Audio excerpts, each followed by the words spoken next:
Dakar abrite 25% de la population du Sénégal sur moins de 0,3% de la superficie du territoire. Les difficultés liées à la mobilité urbaine sont par conséquent nombreuses.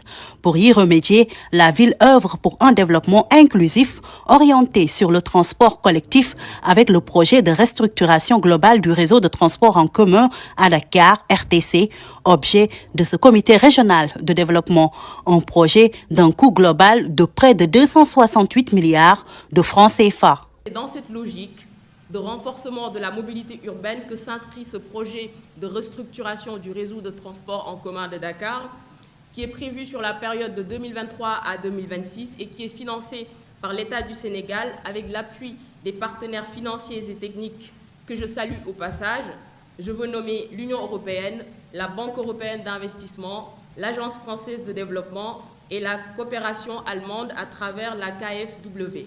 Le projet RTC met en priorité la mobilité collective et active en conformité avec la stratégie nationale de développement 2025-2029, portant notamment sur la modernisation du réseau de transport, concomitamment à la réalisation des grands projets de transport tels que le BRT et le TER, la mise en œuvre du projet RTC au sein de l'agglomération dakaroise permettra de disposer d'un système de rabattement de bus et d'améliorer les services de transport public.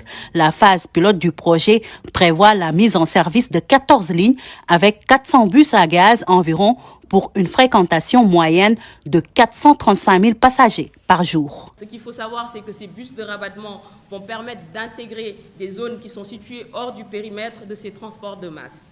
Et aussi, un autre élément de contexte, c'est que le Sénégal va accueillir les Jeux olympiques de la jeunesse en 2026.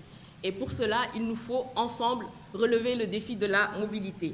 C'est pourquoi, à l'issue des échanges, il est attendu l'engagement et l'adhésion des différentes parties en présence pour la mise en place d'un cadre de travail collaboratif favorable à l'atteinte des objectifs fixés. Ce CRD constitue donc une étape cruciale pour valider les orientations stratégiques et garantir une mise en œuvre harmonieuse de ce projet porté par le CETUD, qui est le maître d'ouvrage secondé par l'AGEROUTE. La mise en service est prévue en octobre 2026.